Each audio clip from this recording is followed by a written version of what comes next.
تو پہلی چیز یہ ہے روزہ رکھیے، روزے کا اہتمام کیجیے، اور روزہ رکھیے تو اس طرح رکھیے جیسے اللہ نے روزہ رکھنے کا حکم دیا ہے۔ یہ دوسرا باب آپ کے سامنے پیش کرنے لگا۔ پہلے تو روزہ رکھیے، اب جو روزہ رکھتے ہیں ان کے لیے اس طرح رکھیے جیسے اللہ نے رکھنے کا حکم دیا۔ اب اللہ نے روزہ رکھنے کا حکم کیسے دیا؟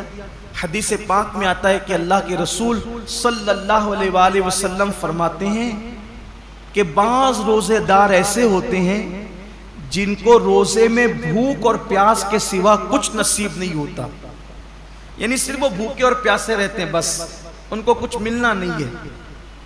وجہ اس لیے کہ انہوں نے جو حلال کھانا تھا، توجہ کرنا، جو حلال کھانا تھا، جیسے کھانا حلال ہے نا، پانی بھی حلال ہے، مغرب بعد تو کھا سکتے ہیں نا، وہ تو حلال ہی ہے، صبح صادق سے پہلے کھا سکتے ہیں، حلال ہی ہے، لیکن روزہ رکھنے کی نیت کرنے کی وجہ سے وہ حرام ہو گیا تو رک گئے کھانے پینے سے۔ لیکن جس کھانا جو حلال تھا روزے سے پہلے اور روزے کے بعد، وہ روزے کی حالت میں تو ہم رک گئے کھانے پینے سے، فریج بھری ہوئی ہے پھلوں سے رک گئے ہیں، کچن بھرا ہوا ہے کھانے سے رک گئے ہیں، مگر گالی تو ہمیشہ حرام ہے۔ کیا روزے میں لوگ گالی سے بھی رکے؟ پاپ کی نظر کسی عورت پہ اٹھانا یہ تو ہمیشہ حرام ہے۔ کیا آنکھوں کو بھی لوگوں نے کنٹرول کیا؟ نماز ترک کرنا یہ ہمیشہ حرام ہے، نماز کو چھوڑ دینا یہ ہمیشہ حرام ہے۔ کیا لوگ روزے کی حالت میں نماز کے پابند ہوئے؟ بے شمار روزے دار ہیں جو نیند سے اٹھتے ہیں، بستر پہ سحری کھاتے ہیں، وہیں سو جاتے ہیں۔ یہ کون سا روزہ ہے جس میں کوئی نماز ہی نہیں ہے؟ یہ کون سا روزہ؟ روزے کے متعلق میرے آقا صلی اللہ علیہ وآلہ وسلم کے فرمان کا مفہوم ہے روزہ وہ ہے صحیح معنی میں کون سا روزہ جو آنکھ کا بھی روزہ ہو، جو زبان کا بھی روزہ ہو، جو کان کا بھی روزہ ہو، جو ہاتھ کا بھی روزہ ہو، جو پیر کا بھی روزہ ہو۔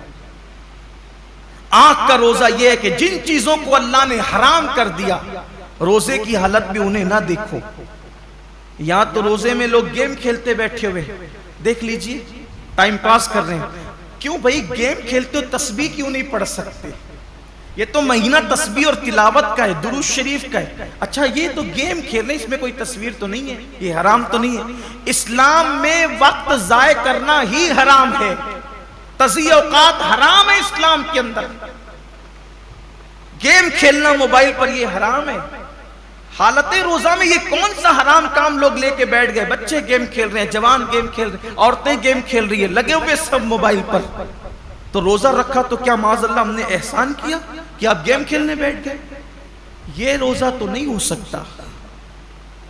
کچھ لوگ سیریل دیکھتے ہیں روزے کی حالت میں، بلکہ یہ روحانی تربیت کا مہینہ ہے کہ جب آنکھوں سے پاک نہیں ہوگا، کانوں سے ناجائز حرام چیزیں نہیں سنیں گے، ہاتھ سے کسی پہ ظلم نہیں کریں گے، زبان سے کسی کو گالی نہیں دیں گے، جھوٹ نہیں بولیں گے، غیبت نہیں کریں گے، پیر سے حرام جگہ چل کر نہیں جائیں گے، تو ایک مہینے کے اندر یہ روحانی تربیت ہوگی۔ تو جب رمضان شریف تو چلا جائے گا لیکن یہ نیک عادتیں انسان میں باقی رہ جائے گی، اس طریقے سے انسان کی زندگی بدل جائے گی۔ یہ مہینہ بدلنے کے لیے آتا ہے، یہ مہینہ انسان کو تبدیل کرنے کے لیے آتا ہے، یہ مہینہ انسان کی زندگی میں انقلاب برپا کرنے کے لیے آتا ہے۔ اب زبان جھوٹ بول ہی رہی ہے۔ کچھ لوگوں کا تو روزہ اس وقت تک مکمل ہی نہیں ہوتا جب تک وہ دو چار لوگوں سے جھگڑا نہ کریں۔ بڑا نازک ہوتا ہے کچھ لوگوں کا روزہ، یعنی ان کا دماغ چڑچڑا ہو جاتا ہے روزے کے اندر، اس سے لڑ، اس سے جھگڑ، اس کو گالی دے، اس سے یہ حالت ہوتی ہے۔ روزہ یہ نہیں، اللہ کے رسول علیہ السلام فرماتے ہیں اگر کوئی روزے کی حالت میں تم سے جھگڑا کرے تو اس کو کہہ دو کہ بھئی میں روزے سے، میں اپنا روزہ خراب نہیں کرنا چاہتا۔ روزے میں جھگڑا نہیں ہونا چاہیے، روزہ نہیں ہے۔ اب آپ کے سامنے بتاؤں، ایسا روزہ رکھو کہ کھانے پینے کے ساتھ آنکھ پہ بھی کنٹرول ہو، زبان پہ بھی کنٹرول ہو، ہاتھ پہ بھی کنٹرول ہو، پیر پہ بھی کنٹرول ہو، سوچ پر بھی کنٹرول ہو۔ اب ایسے روزے کا صلہ کیا ہے؟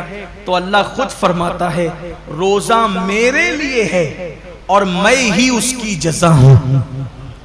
یعنی ہر نیکی یا ہر نیک عمل کی جزا جنت ہو سکتی ہے، لیکن روزہ تنہا وہ عبادت ہے کہ آپ نے جس کا حق ادا کیا اس کا صلہ جنت نہیں بلکہ مالک جنت ہے۔